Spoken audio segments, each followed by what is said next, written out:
You know, it'll amaze you how many different situations one child will be in over the course of 1 year in school.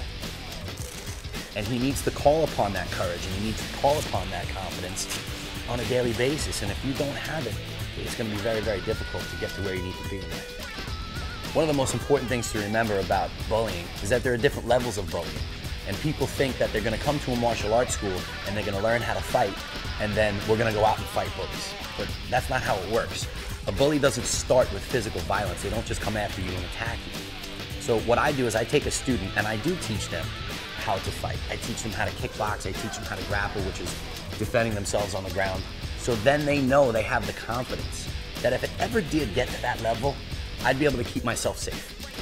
When a kid knows that they can keep themselves safe at the worst level, right at the beginning stage, the testing stage we call it, stage 1, when a kid comes up to you and they test you to see if you're scared, they're gonna find out very quickly that you're not scared.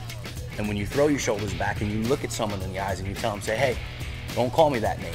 I don't like when people talk to me that way. And that other kid sees that level of confidence, they leave him alone.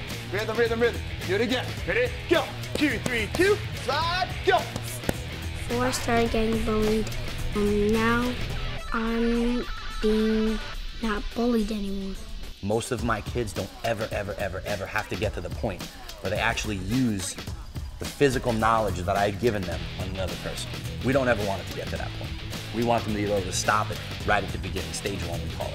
If a parent were to come to me and say, you know, aren't you worried about your children getting hurt? Are you teaching them to fight? Are you teaching them to be aggressive? I think I would tell them a couple things. First of all, one of the things that's stressed a lot here is discipline.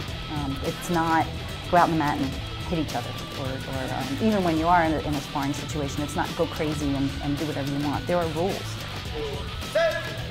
Same type of game that we just played with the jab, just now you use your cross, okay? I used to get in fights in school, and that didn't go over well with my teachers at all.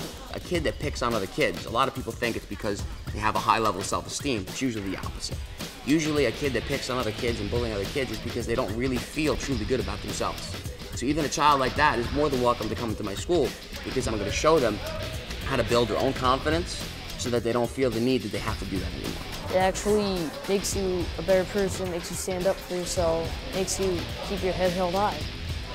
Through the course of the 60 minutes when your body is tired and you're thirsty and you're working, but you want to quit, but your instructor doesn't let you quit, and he starts to teach you about self-discipline and not-quitting spirit, that translates into the other areas of your life. And you actually get that warrior mentality, so when you're posed with a difficult decision, you make the hard right, and you're not scared of the hard work that takes to go that way.